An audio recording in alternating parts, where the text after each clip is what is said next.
आखिरी पड़ाव जिसका दर्शकों को बेसब्री से इंतजार होता है, दर्शकों के सवालों के जवाब देना। हर्षवर्धन रुंगटा सिक्योरिटी से और अमित कुकरेजा, फाउंडर अमित कुकरेजा एडवाइजरी हमारे साथ जुड़ गए हैं। आप दोनों का स्वागत है। और अब तक हम दर्शकों की छुट्टियों की प्लानिंग करा रहे थे, लेकिन अब आप दोनों जो हैं बताएंगे दर्शकों को कि छुट्टियों की प्लानिंग के लिए जिन पैसों की ज़रूरत होती है उन पैसों को किस तरह से प्लान किया जाए। बढ़िया। तो हमारे साथ शिंदे साहब, क्या हमारे दर्शक फोन लाइन पर जुड़ गए हैं? शिंदे जी, आपको मेरी आवाज आ रही है? हाँ जी मैम। सर नमस्कार, जल्दी से आपका सवाल मैं कंफर्म कर लेती हूँ। रिटायरमेंट के बाद आपने कुछ पैसे लगा रखे हैं, आपको 3 साल में कितना रिटर्न मिलेगा? म्यूचुअल फंड रेगुलर में डाले थे, इक्विटी रेगुलर फंड में। जी जी। तो डाला है तो उसमें कोई प्रोग्रेस नहीं है मैम, उल्टा मतलब 30-40 हज़ार रुपए माइनस आया है उसमें। चलिए सर, बताते हैं कि आपको क्या करना चाहिए। सर ये जो फंड है इसमें से आपकी रेगुलर इनकम भी है क्या? क्योंकि आप रिटायर हो चुके हैं शायद। हाँ जी मैम, उसमें से मैं 6,000 पर मंथ विड्रॉ कर रहा हूँ। अच्छा अच्छा, चलिए ठीक है। और मेरे म्यूचुअल फंड मैनेजर ने बताया था मतलब 3 साल बाद 13 लाख रुपए मिलेंगे, प्लस आपके 6-6 हज़ार रुपए पर मंथ मिलते रहेंगे। तो क्या ये मेरे को मतलब डाउट आ रहा है उसमें, क्योंकि मेरी जो मेन वैल्यू वही बढ़ी। बिल्कुल, चलिए समझ गए हैं आपकी परेशानी। और ऐसे में हर्ष, थोड़ा सा जो इनको रिकमेंडेशन दी है उस पर मुझे बात करना है आपसे। SBI equity hybrid mutual fund केवल 3 साल के लिए किस तरह का विकल्प है ये, और क्या ये सजेस्ट करना सही है? सुवेल, कविता, अगर हम इनका सवाल समझे ना तो उन्होंने ये कहा है कि इन्हें ये बताया गया था कि 3 साल बाद इसका फंड वैल्यू 10 लाख की जगह 13 लाख रुपए हो जाएगा, और ये जो 6-6 हज़ार रुपए SWP के रूप में निकाल रहे हैं वो उसके ऊपर अलग है। तो पहले तो शिंदे जी ये बात है कि म्यूचुअल फंड में जब भी आप इन्वेस्ट करते हैं उसमें कोई भी तरह की गारंटी नहीं है कि आपको 10 लाख 13 लाख बन ही जाएगा, ऐसा कोई गारंटी नहीं होता। अब मैं इस स्कीम के बारे में थोड़ा सा आपको बता दूं, ये एक इक्विटी हाइब्रिड फंड है। इसका मतलब ये है कि ये जो पैसे हैं ये आपके 75% जो एलोकेशन है वो इक्विटी का है और 25% डेट में है। तो इसका जो पैसा शेयर मार्केट में अगर लग रहा है तो उधर कोई भी गारंटी नहीं हो सकती।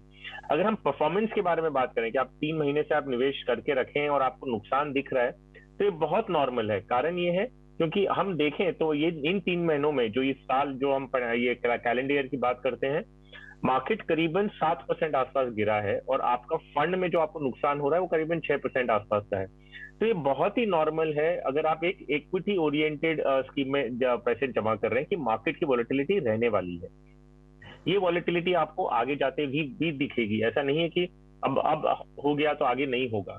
तो अगर आपको कोई कारण से ये कंफर्टेबल नहीं है, आपको लगता है कि ये मेरे लिए नहीं है, मैं मार्केट की ये जो उतार चढ़ाव है ये मैं बेयर नहीं कर सकता, और क्योंकि आप रिटायर्ड हैं, मेरा सजेशन ये होगा कि आप इस स्कीम में से निकल जाएं और आप कोई फिक्स्ड इनकम प्रोडक्ट ढूंढें। फिक्स्ड इनकम मतलब जैसे बैंक की एफडी हो गई, सीनियर सिटीजन सेविंग स्कीम हो गई, पोस्ट ऑफिस की जो डिपॉजिट्स है, टाइम डिपॉजिट्स है, मंथली इनकम स्कीम जो MIS है, आप इन तरह की कोई स्कीम अगर ढूंढेंगे ना और उसमें पैसे लगाएंगे तो आपको ब्याज मिलेगा जो आपके लिए ज्यादा कंफर्टेबल होगा। तो स्कीम के बारे में मैंने आपको बता दिया कि इसमें वॉलेटिलिटी रहने वाली है। आइडियली अगर आप ऐसी कोई स्कीम में जमा करते हैं ना तो आपको 5 साल का टाइम होराइजन लेके चलना होगा, क्योंकि मार्केट ऊपर नीचे करते रहेगा और 5 साल के ऊपर आप अगर देखेंगे तो शायद थोड़ा आपको एक पॉजिटिव रिटर्न मिलने की उम्मीद बनती है, गारंटी नहीं होती। So I think this is the best I can suggest you कि आप नहीं समझ रहे हैं तो निकल जाइए और कोई fix deposit, post office deposit वगैरह की तरफ अपना रुझान करिए। चलिए आगे बढ़ेंगे और अगले दर्शक BC उपाध्याय भी मेरे साथ जुड़ गए हैं। सर नमस्कार, आपने ELSS स्कीम में पैसे लगाने हैं, इसी पर आपका सलाह है ना, आपका सवाल है? जी जी जी। चलिए बहुत बढ़िया। अमित, आपके पास है ये सवाल, बताएं क्या रेकमेंड करेंगे इन्हें? उपाध्याय को ये बोलना चाहूंगा, 3 चॉइसेस हैं इनके पास, इनमें से किसी भी एक में ये इन्वेस्ट कर सकते हैं। Mirae asset tax saver, Kotak tax saver, Canara Robeco equity tax saver, तीनों एक अच्छी टॉप परफॉर्मिंग स्कीम्स हैं, अपनी कैटेगरी में लीड करते हैं नंबर्स को 3 ईयर रिटर्न और 5 ईयर रिटर्न में, और इनमें से किसी भी एक में चूज कर लें। और मैं नॉर्मली ELSS का बड़ा प्रोपोनेंट नहीं हूं, बट बाकी चीजें हमें पता नहीं है, कोशिश करें कि ELSS ईपीएफ या पीपीएफ में पूरी तरह से यूज करने की कोशिश करें और इक्विटी के लिए ओपन एंडेड स्कीम में रहें। बट अगर उनका क्लियर है कि ईएलएसएस में ही लगाना है तो इन तीन में से किसी भी एक में इन्वेस्ट कर लें। चलिए, तो ये आपको सलाह दी जा रही है। अगले दर्शक को हम कोशिश कर रहे हैं कि हमारे साथ फोन लाइन पर आ जाएं, लेकिन जब तक वो जुड़े हैं तब तक हर्ष इनका सवाल लेते हैं। आर देशमुख साहब का, और नासिक से सवाल भेजा है। 10,000 की एसआईपी शुरू करनी है 15 से 20 साल के लिए। पराग पारिक फ्लेक्सी कैप में ऑलरेडी इन्वेस्टेड हैं हर्ष, 2,000 रुपये, आईसीआईसीआई टेक के फंड में 2,000 रुपये, और पूछ रहे हैं कि जो एग्जिस्टिंग फंड्स हैं उनके अलावा क्या और फंड्स जोड़े जा सकते हैं।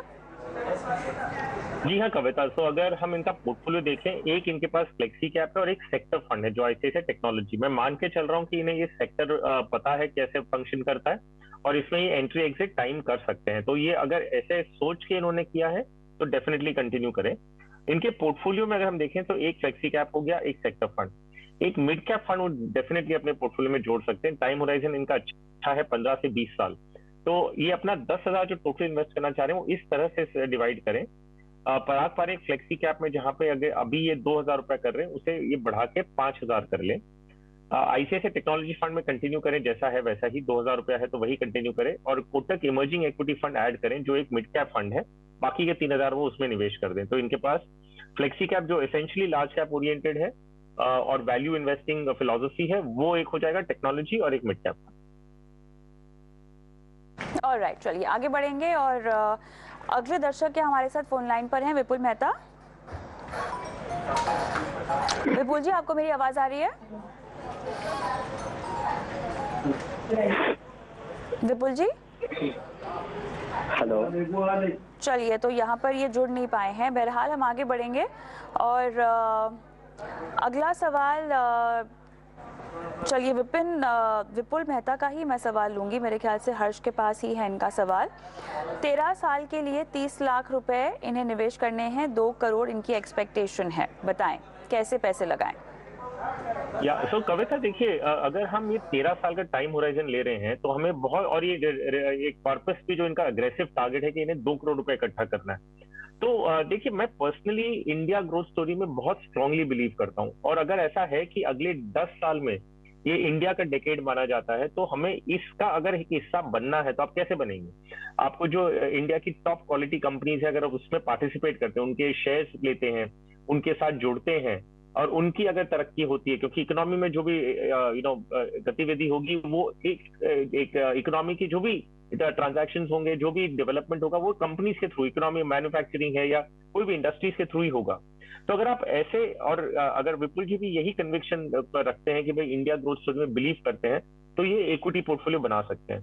अब इनको ये इक्विटी पोर्टफोलियो बनाना जरूरी भी क्यों है? क्योंकि इन्हें 30 लाख रुपए अगर 2 करोड़ करना है 13 साल में, तो इन्हें करीबन 16% आसपास का रिटर्न, CAGR रिटर्न एक्सपेक्ट कर सकते हैं, कर रहे हैं कि भाई अगर इतना मिलेगा तो जाके इनका कॉर्पस 2 करोड़ का होगा, और वो चीज आपको सिर्फ एक इक्विटी एज ए पोर्टफोलियो ही दे सकता। अब इन्हें डिसाइड करना है कि लमसम करना है कि STP के जरिए करना है, ये अपनी रिस्क एपेटाइट के हिसाब से कर सकते हैं। मैं इन्हें एक एलोकेशन बता दूं कि ये अपना 30 लाख किस तरह से डिवाइड कर लें।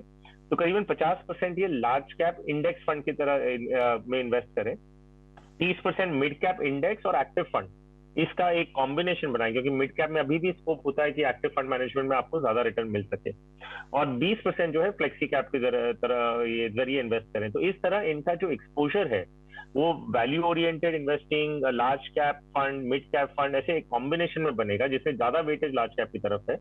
तो 10 साल में या 13 साल में जो चाह रहे हैं कि करीबन 16% आसपास रिटर्न मिले, ये एक इक्विटी ही एक इन्वेस्टमेंट है जो दे सकता है।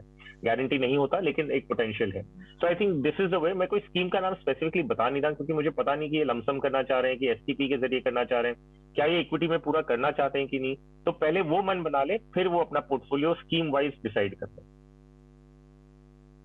राइट, चलिए आगे बढ़ेंगे और शो का आखिरी पड़ाव, जहां पर जानते हैं हमारे आज के मेहमानों के निवेश के गुरु मंत्र।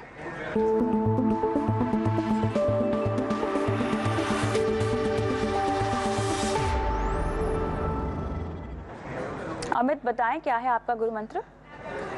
कविता, मैं थोड़ा सा आज डिफर करूंगा और थोड़ा सा डिफरेंट डायरेक्शन में जाऊंगा। ये जो फिनफ्लुएंसर्स की एडवाइस जा रही है लोगों को, बहुत से फिनफ्लुएंसर आ गए हैं जो आपको डायरेक्ट इन्वेस्टमेंट एडवाइस देते हैं, ऑप्शंस में ट्रेडिंग करो, क्रिप्टो में बाय करो, गोल्ड लो, लोन लो, एटसेट्रा एटसेट्रा। सो मैं व्यूअर्स को ये आगाह करना चाहता हूं कि कोई भी आप इन्वेस्टमेंट एडवाइस लेने से पहले आप अपनी पर्सनल सिचुएशन को अच्छे से समझें, अपनी पर्सनल फाइनेंस सिचुएशन को।